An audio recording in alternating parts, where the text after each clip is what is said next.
The Boston Bruins. Their biggest weakness is they're old, like really old. Half their roster should be collecting pensions instead of paychecks. David Pastrnak is elite, but he's surrounded by guys who remember when hockey sticks were made of wood.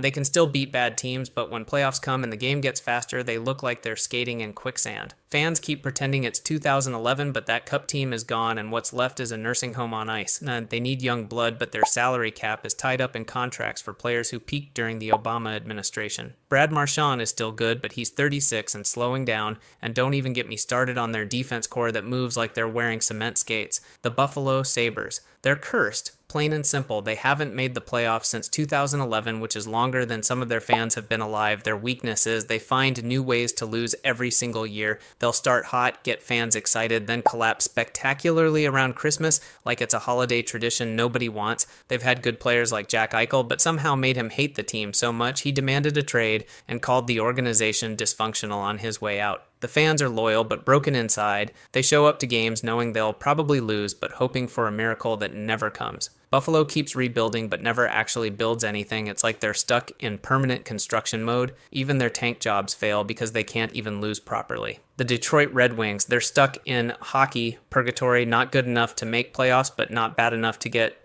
top draft picks. Their weakness is they have no identity anymore and no plan to get one. This used to be Hockey Town with legends like Gordie Howe and Steve Yzerman, but now they're just another mediocre team taking up space in the standings. They tried to rebuild, but it's taking forever, and fans are getting impatient watching other teams pass them by. Dylan Larkin tries his best, but he can't carry the whole team on his back, and their young prospects aren't developing fast enough. The Red Wings keep promising they're close to being good again, but close doesn't count in hockey. They're like that friend who's been almost ready to leave the house for 3 hours. The Florida Panthers. Wait, they actually won the Cup in 2024, so their weakness used to be choking in big moments, but now it's different. Their new weakness is keeping everyone healthy and hungry after winning it all. Championship teams often get lazy the next year, and the Panthers have guys who might think they're already set for life and don't need to work as hard. Also, their goaltending behind Bobrovsky is shaky, and if he gets hurt, they're in serious trouble, because their backup situation is a mess. Florida fans finally have something to celebrate, but now they're worried about becoming a one-hit wonder instead of a dynasty. The pressure is different now. Everyone expects them to repeat, but that's way harder than winning your first one. Plus, other teams are gunning for them extra hard because nobody likes the defending champs,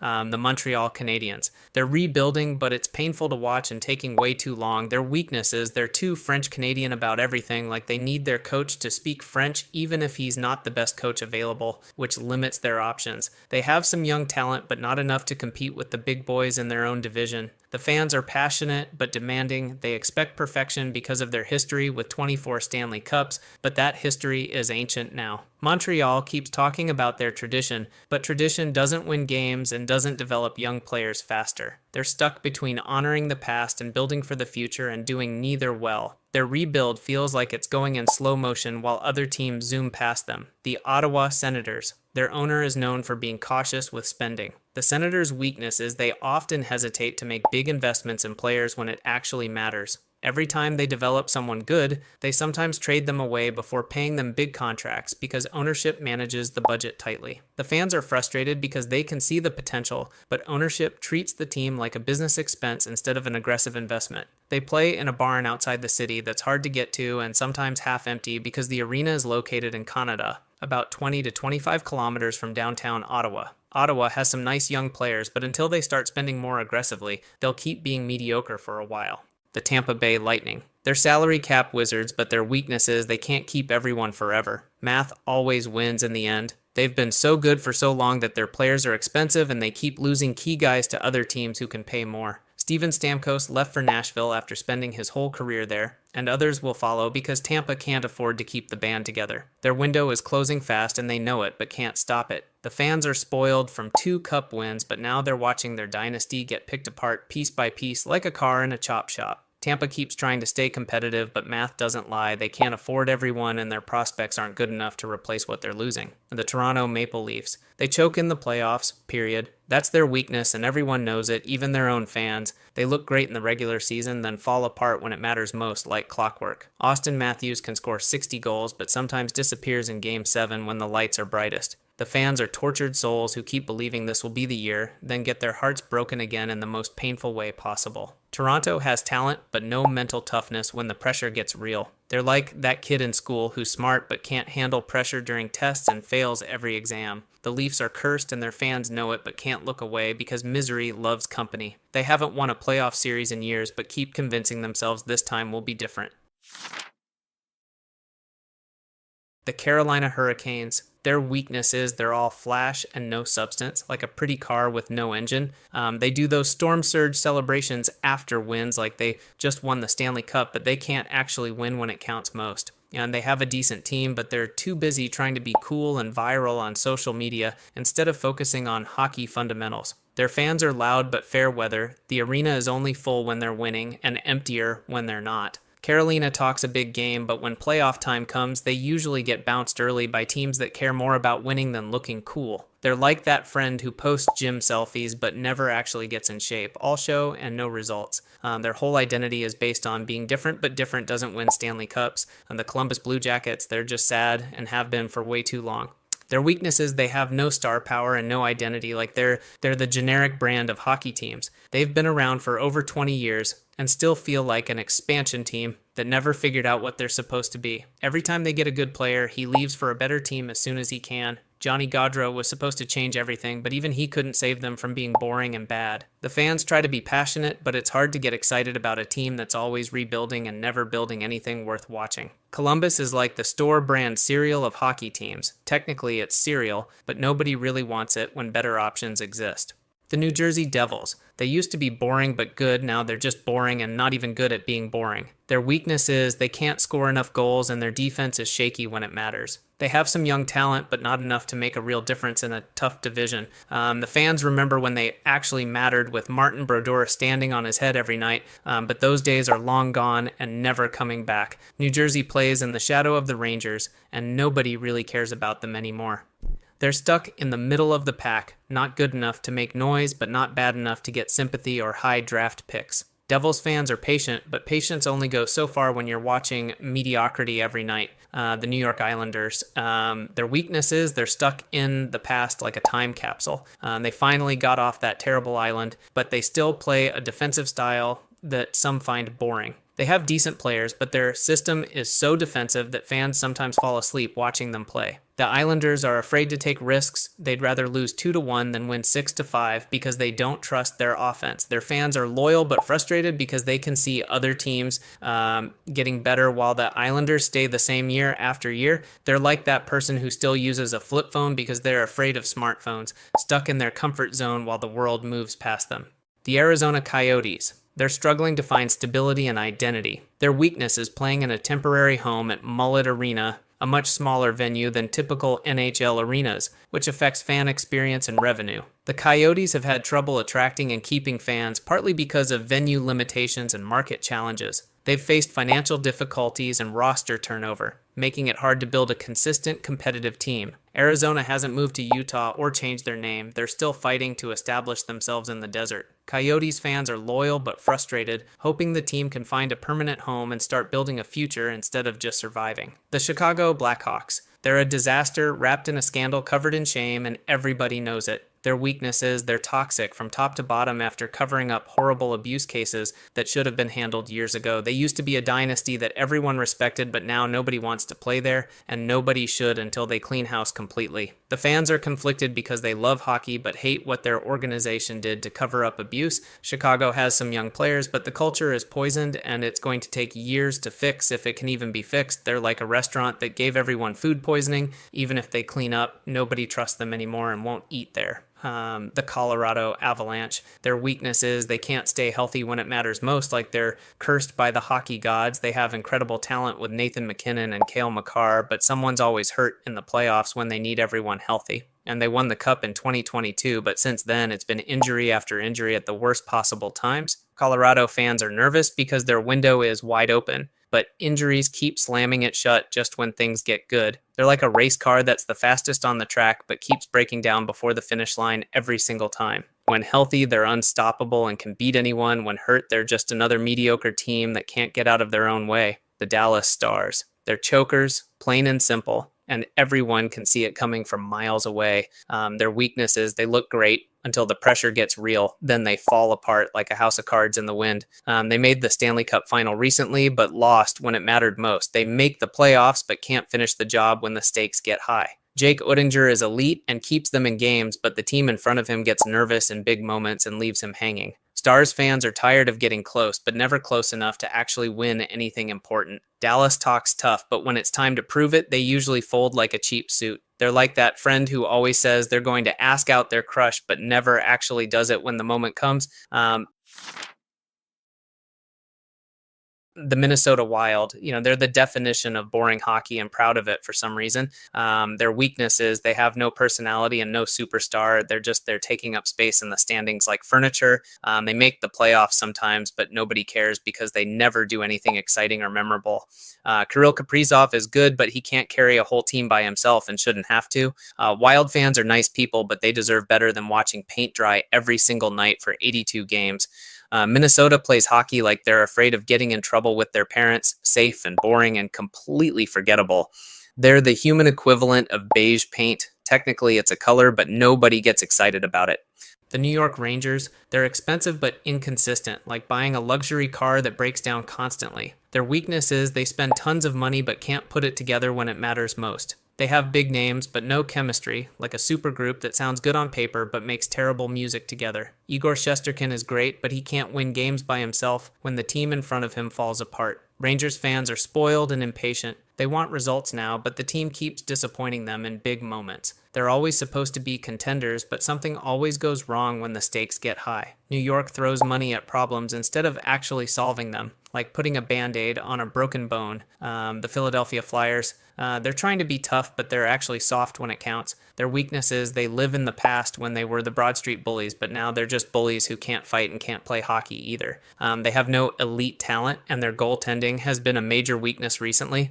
Flyers fans are angry all the time. They boo their own team and throw things on the ice because watching this team is torture. Philadelphia keeps trying to recapture their glory days, but those days are never coming back, and everyone knows it except them. They're like that old boxer who keeps fighting even though he should have retired years ago, and now he's just embarrassing himself. The city deserves better, but the team keeps giving them garbage. The Pittsburgh Penguins. They're old and slow, just like Boston, but somehow even worse at hiding it. Their weakness is they can't accept that Sidney Crosby and Evgeny Malkin are done being superstars and need help. They keep trying to squeeze one more cup out of players who should be thinking about retirement instead of competing with kids half their age. The fans are spoiled from 3 championships, but now they're watching their heroes fall apart in real time. Pittsburgh's front office is in denial. They won't rebuild because they're scared of admitting the dynasty is over and done.